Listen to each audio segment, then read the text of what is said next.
Bueno, como han escuchado ustedes, yo estaba pensando hace un momento cómo iniciar mi plática. Después de escuchar a dos de mis maestros formadores, de los 4 que orgullosamente puedo decir que es justamente Steve por primero, ¿no? Él me introdujo a la agroecología.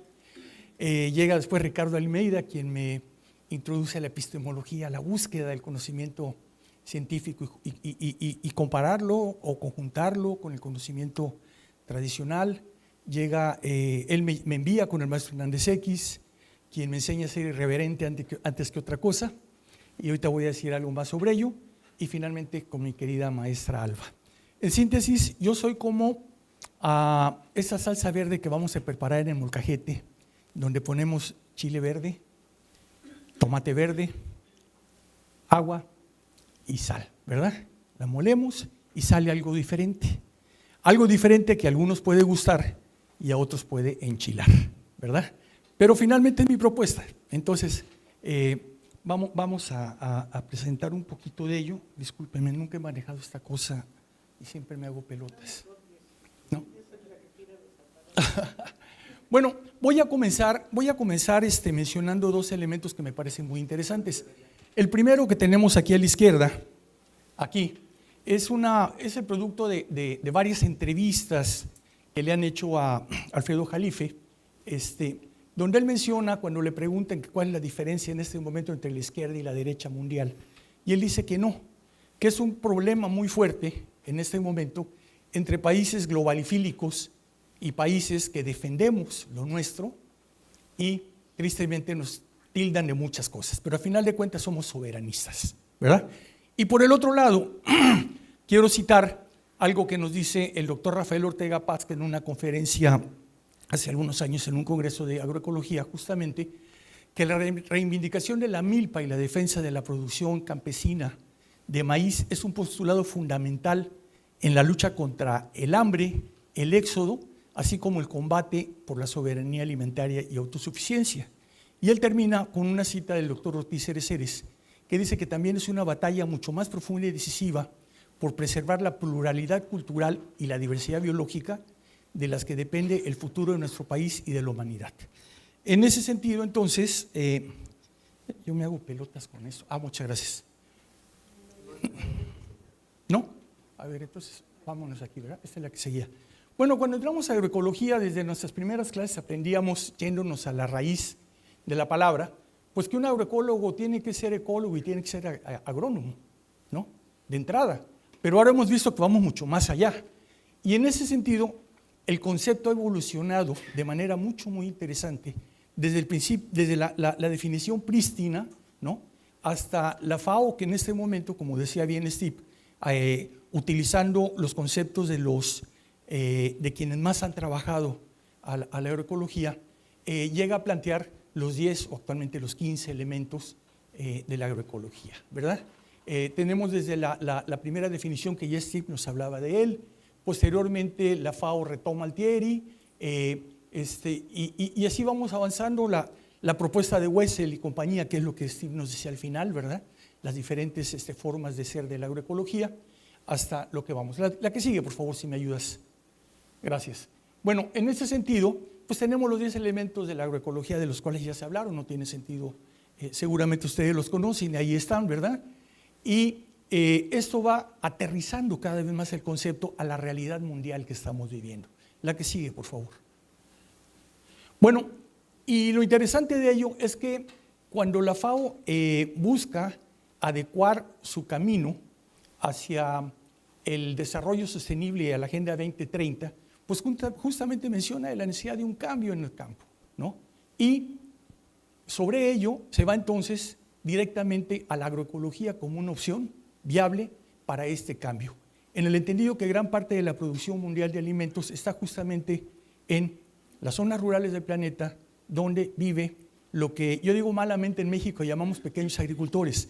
No son pequeños agricultores porque no están chiquitos, son agricultores de pequeña escala, ojo, desde mi perspectiva, ¿verdad? La que sigue, por favor. Muy bien, bueno, entonces a partir de tenemos, decía, la propuesta de Wessel, que ya el doctor Glickman la ha mencionado, ¿no? Que está siendo utilizada en este momento ampliamente en el campo de la agroecología.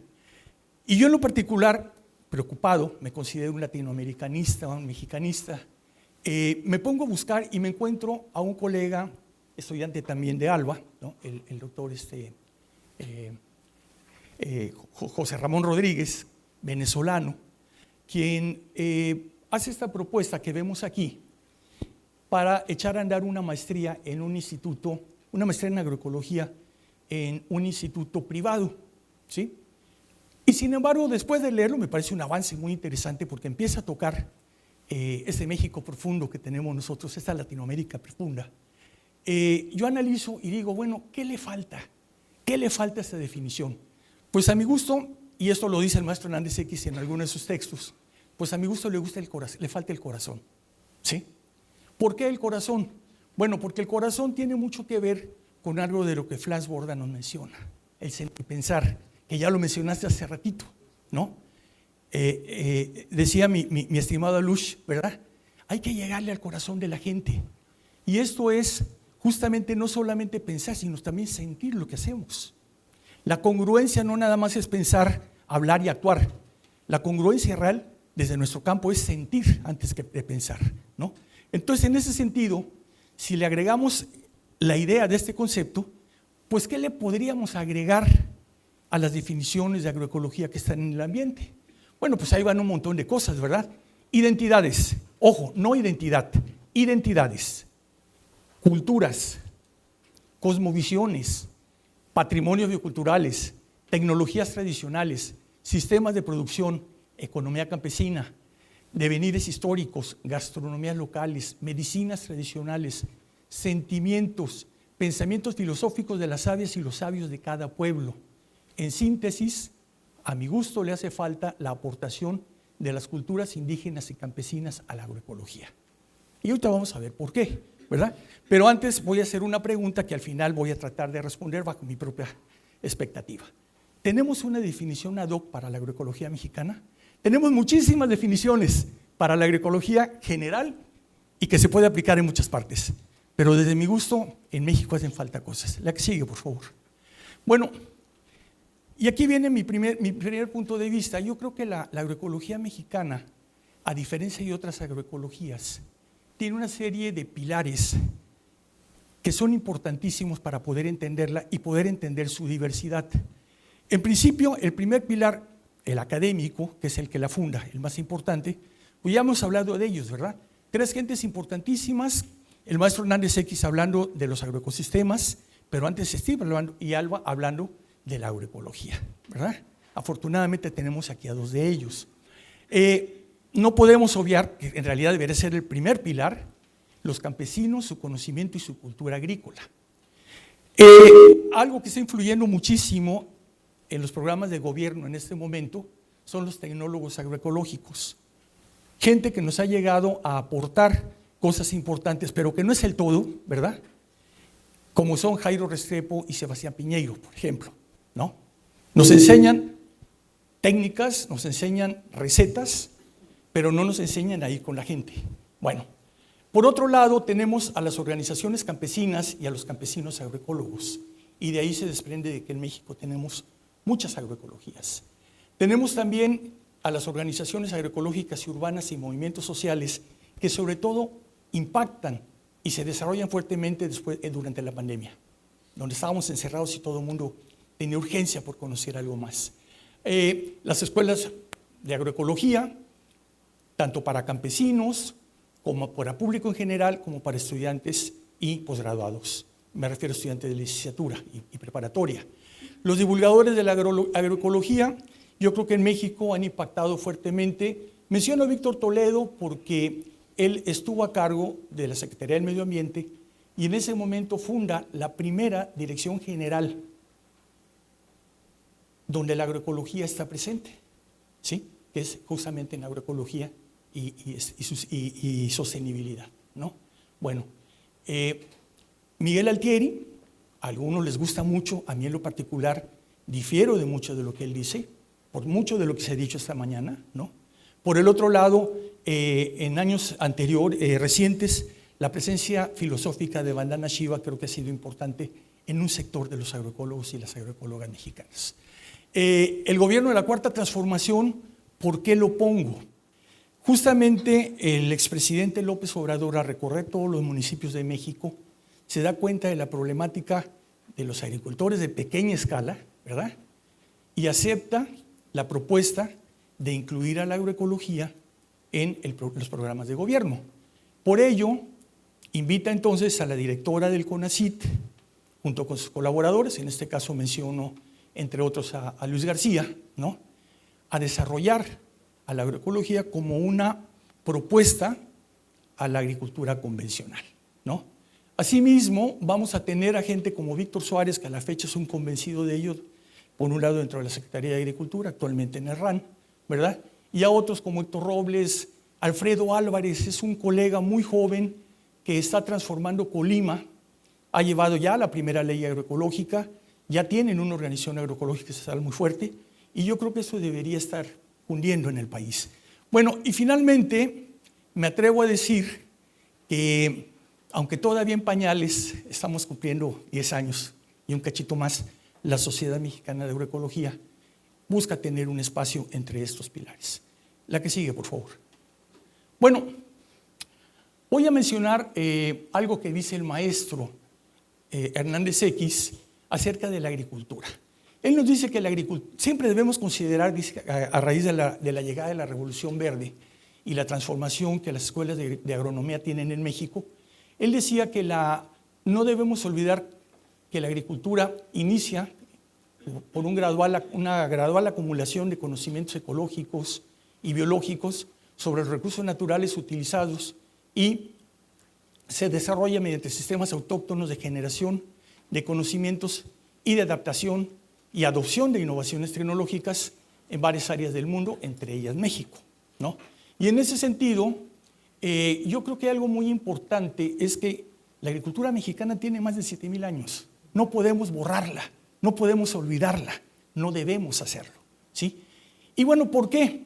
Pues porque tenemos más de 60 de grupos originarios con casi 360 variables lingüísticas que implican una diversidad mayor, ¿sí? Donde en la llegada, en el momento del siglo XVI, cuando se da el punto de contacto con Europa, tenemos más de 130 plantas domesticadas, ¿verdad? Y en este momento se habla de más de 2,500 especies manejadas por nuestros grupos originarios.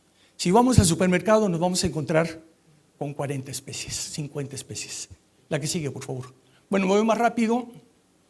Vean ustedes, no voy a abundar mucho, a la llegada del siglo XVI, los pueblos originarios de México tenían estrategias muy importantes de manejo del medio, ¿verdad? Desde el manejo en gran escala, a partir de lo que ahora llamamos sistema de rosa tumba quema, manejo de aguas, manejo del policultivo, ¿verdad? Manejo de los espacios, etcétera. Y en este momento podemos todavía identificar más de 25 sistemas agrícolas tradicionales mexicanos vivos. Y la pregunta es, ¿cuántos conocemos? Y es un llamado de atención a la Escuela de Agroecología. Tenemos que ir a meternos con ellos para aprender y ayudarlos con la gente a superar los problemas que puedan tener en ¿verdad? Entonces, creo que eso es un punto, un reto interesante a seguir. La mayor parte de ellos tienen que ver con el maíz como eje central. La que sigue, por favor. Bueno, algunas fotografías, vean ustedes, pasamos rapidísimamente de ellas. La que sigue, por favor. Continuamos. Vamos adelante, ¿verdad? Y aquí llego a un punto en el que, buscando la distribución de la milpa en México, no hay datos oficiales, no se registra, nuestro gobierno no le interesa ni le ha interesado nunca la milpa como tal, ¿verdad? Más allá de que es maíz, frijol, calabaza, cosa que es una soberana tontería y vamos a verlo después, ¿verdad? Me encuentro con este mapa maravilloso del Centro Geo, ¿verdad? Donde no pude encontrar el artículo base, el trabajo básico, pero vean ustedes cómo en 30 de las 32 entidades del país tenemos una cantidad impresionante de sitios donde hay milpa. Y esto me lleva a la definición de la RAE. Y la RAE nos dice que milpa viene de mili y que esto quiere decir, y de pan, que es algo así como heredad, ¿verdad? Terreno dedicado al cultivo de maíz y varias semillas. Y curiosamente, en pleno siglo XXI, sigue siendo lo que nos enseñan los agrónomos, ¿verdad? La pregunta es, ¿esta definición es correcta? La que sigue, por favor. Bueno, mi experiencia en campo, vean ustedes el esquema, yo les leo lo que dice, mi definición, ¿verdad? Para mí la milpa es un sistema agroforestal y faunístico donde la familia campesina obtiene maíz, múltiples especies cultivadas asociadas e intercaladas, arbences, fauna alimenticia, plantas medicinales, hongos, leña y algunos otros satisfactores que permiten la reproducción de la unidad familiar. Su manejo y conservación depende del conocimiento tradicional del grupo, de su organización, de su cosmovisión y otra vez del sentimiento y cariño puesto por el campesino. Esto es por el corazón, ¿verdad? Entonces la milpa vamos a ver todos los productos y subproductos que tiene, su relación con otros subsistemas de producción campesinos, su relación con el entorno de lo sagrado, que es algo que no nos enseñan en la escuela, ¿verdad? Y finalmente, su relación con el mundo exterior. La que sigue, por favor. Bueno, en ese sentido, otra vez nos metemos más a la milpa y encontramos 4 acepciones, 4 formas de cómo la gente identifica la milpa. En principio, vamos a tener la parcela, ¿verdad? Perdón, para mí el más importante. Llego con un campesino, en este caso con mi amigo Miguel en Santa Marta, Chenaló, y le pregunto, oye, le digo, perdón, qué bonita mazorca tiene esta planta. Tiene una mazorca muy grande. Y me dice, es que esta plantita de maíz la he tratado con mucho, esta milpita la he tratado con mucho cariño. Y ahí aprendo, y ya preguntando después me doy cuenta, que mucha gente le llama milpita con mucho cariño a la planta individual del maíz. No olvidemos que en el policultivo las plantas individuales son importantes. Bueno, la definición que tenemos de parcela donde se siembra el maíz, pero también acompañando a un amigo en San Juan Chamula, le digo, oye, déjame acompañarte, ¿a dónde vas? Voy a mi milpa, ¿no? Caramba, llegamos a la milpa y encontramos una parcela donde ya no se siembra maíz. Había 2 o 3 plantitas de maíz en él, ¿no?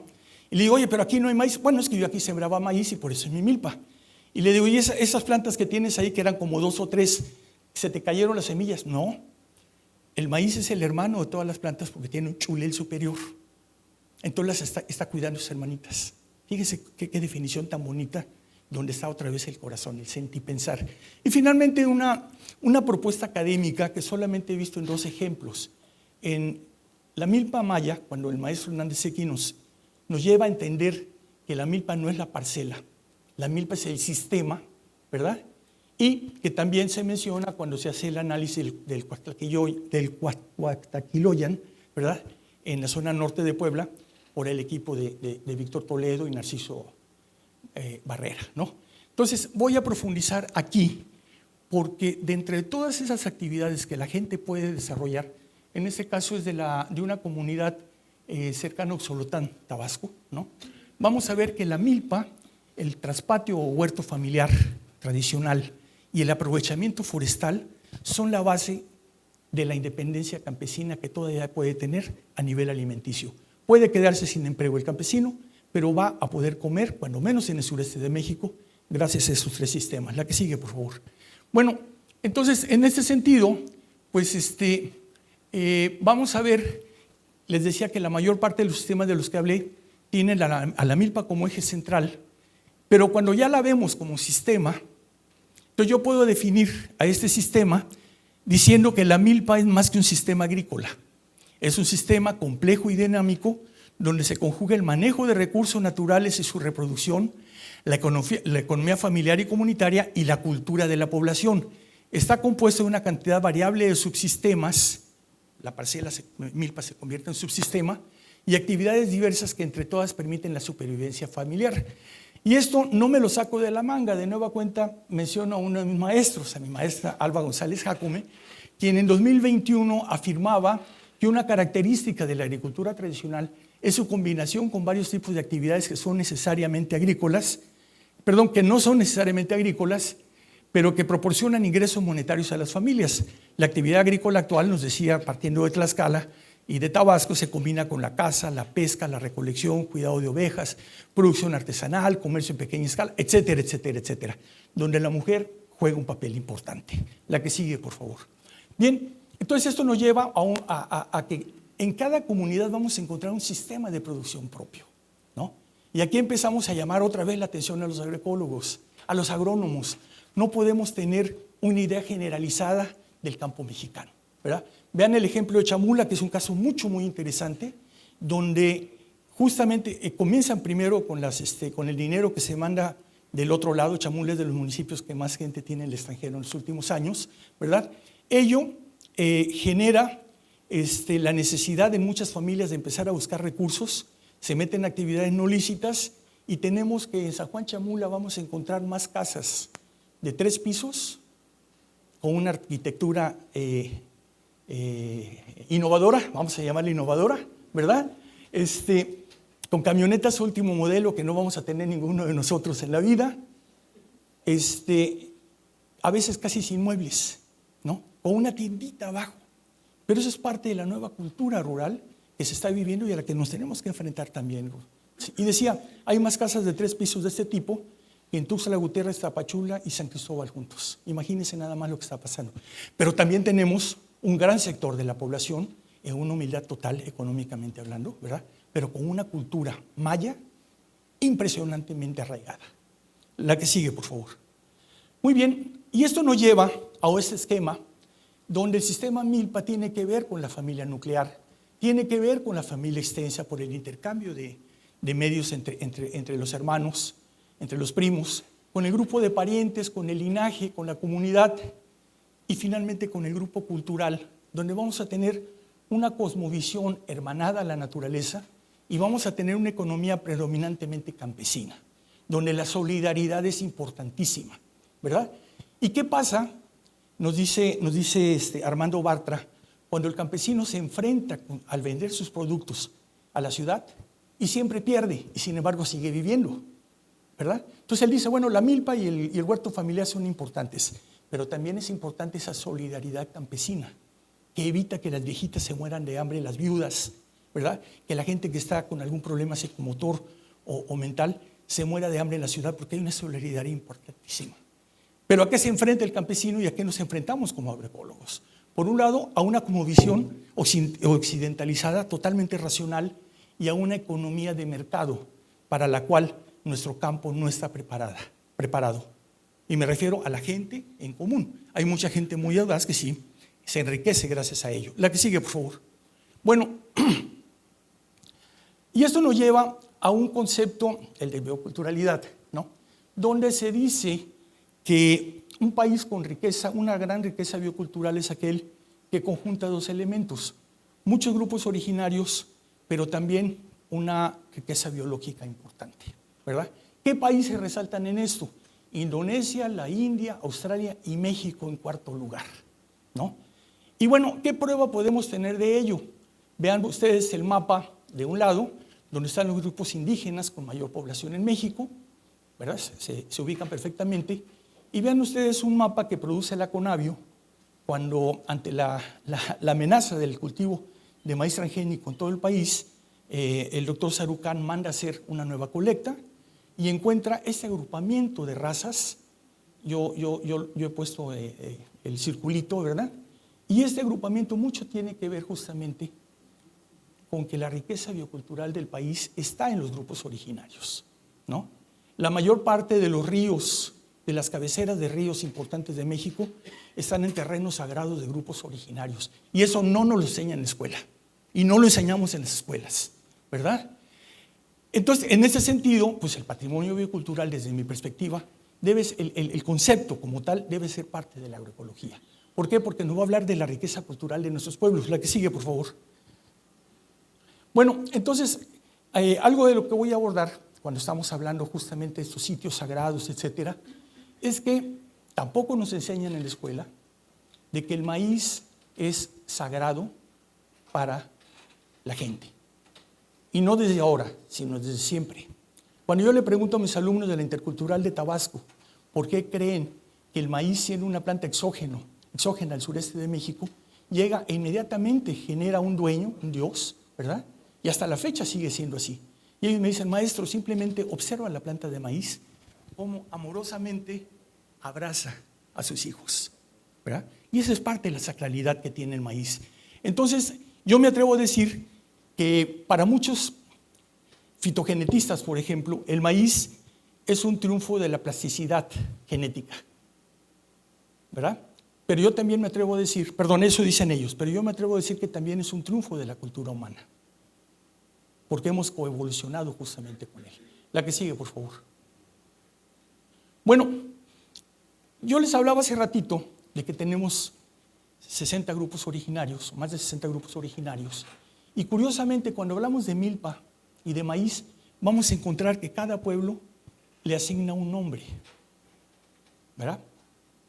Aquí recientemente ya se está poniendo de moda el concepto Ixcol, ¿verdad? Cuando yo conocí de hace muchos años el concepto Col, ¿verdad? Y mucha gente sigue diciendo que es incorrecto, pero no importa. Lo importante es que está presente, pero está presente en cada pueblo y cada pueblo ve al maíz y a la milpa desde su propia perspectiva.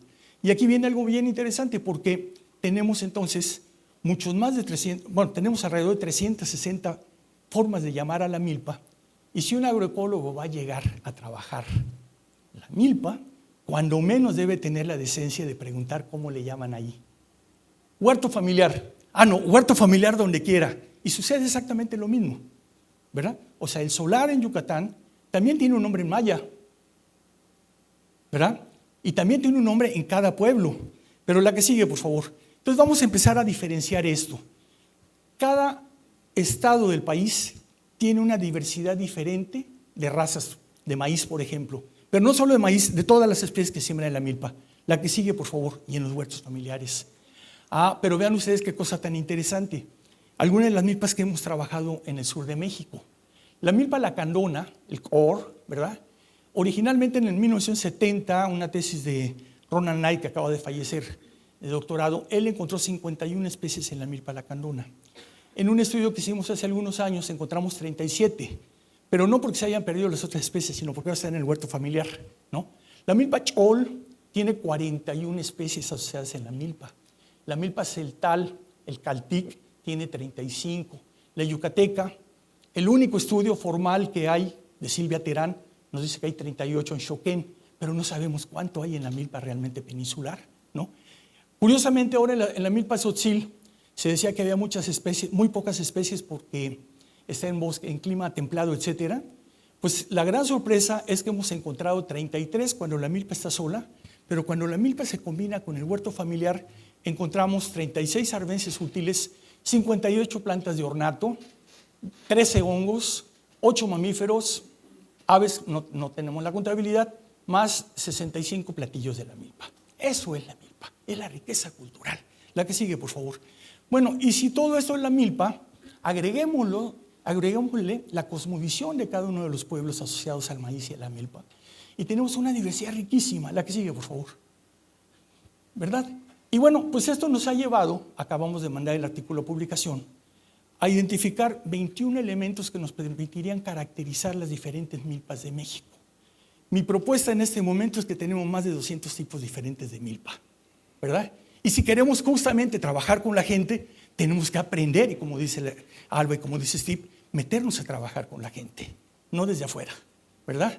El maestro Hernández decía que cuando vamos a hacer un estudio, primero tenemos que llegar a tontear, después a tantear y al final a plantear. Nunca llegar con una hipótesis al campo. Es el peor error que puede haber desde la academia. La que sigue, por favor.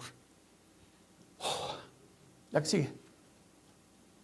Bueno, entonces, en ese sentido, la pregunta es, bueno, Eckhard Bock nos dice que el patrimonio biocultural de los pueblos se va a traducir en bancos genéticos de plantas y animales domesticados, semidomesticados, agroecosistemas, plantas medicinales, conocimientos, rituales y formas simbólicos de la apropiación de los territorios. En torno a la agricultura desarrollaron su espiritualidad e interpretaron la naturaleza de sus pueblos. Las culturas indígenas participan de saberes y experiencias milenarios en el manejo de la biomasa y la biodiversidad. Por eso yo sí creo que debe estar el concepto involucrado en la agroecología. Y bueno, la pregunta de nueva cuenta, ¿vale la pena reflexionar acerca de la necesidad de que necesitamos una agroecología mexicana y mexicanizada, surgida de las múltiples experiencias civilizatorias del pasado y del presente, de los más de los 60 grupos originarios donde existen más de 360 variables lingüísticas que nos hablan también de diversidades locales, y todo esto sin excluir a los varios grupos equiparables como son los afromexicanos, el chino, el japonés, etcétera, presente en nuestro campo? Pues yo creo que sí. Entonces, en ese sentido, me atrevo a plantear, seguramente incompleta, pero una primera propuesta sobre lo que debe ser la agroecología mexicana. Para mí, es una ciencia compleja, nacida del sentipensamiento, esto es el corazón del productor, cuyo enfoque teórico-práctico estudia y aborda las interacciones socioambientales para la gestión sustentable de los agroecosistemas y su biodiversidad. En realidad es su agrobiodiversidad, porque también incluimos instrumentos agrícolas, por ejemplo, ¿no? Calendarios. A través de la investigación-acción, del diálogo de saberes, del fortalecimiento de las culturas propias, de la organización social justa, la economía solidaria, la tecnología ecológicamente apropiada y la política participativa. La que sigue ya para terminar. Exactamente, estamos por terminar. Tenemos una serie de retos importantísimos como agroecólogos y me gustaría compartirlos, sobre todo porque ustedes tienen una escuela de agroecología, ¿verdad? Pues, ¿qué debemos hacer los agroecólogos? Partir del diálogo de saberes entre la ciencia occidental y los pueblos campesinos del mundo. Aspirar a lograr una producción sana y sustentable de alimentos y otros satisfactores para los seres humanos y sus animales. Manejar conscientemente los bienes físicos, bióticos y culturales que como pueblo se gozan. Buscar tener compatibilidad entre la conservación de la naturaleza y los valores y necesidades humanas, incluyendo la salud. Escalar la agroecología a parcelas mayores que permitan lograr producción importante para el mercado en beneficio de todos, incluyendo en todos a los productores del mundo. En consecuencia, la agroecología implica conciencia, teoría, práctica, acción, política y corazón. La que sigue, por favor. Ya casi para terminar, 30 segundos, ¿verdad?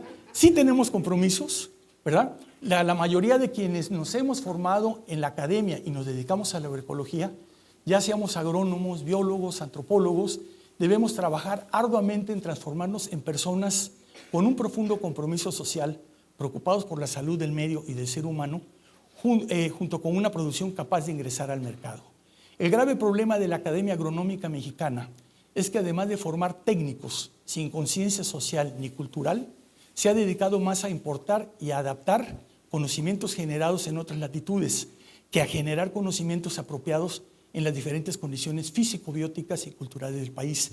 Y en ese sentido, las y los agroecólogos mexicanos debemos tener claro que lo tradicional es simplemente otra lógica más de acercamiento al conocimiento de los pueblos, ¿verdad? Marcando aquí una visión de igualdad y no asimétrica, ¿verdad? Como hasta hoy lo hemos visto ante una forma diferente de vida y practicar su cultura. Muchísimas gracias, doctor Gracias. Ramón Mariaca.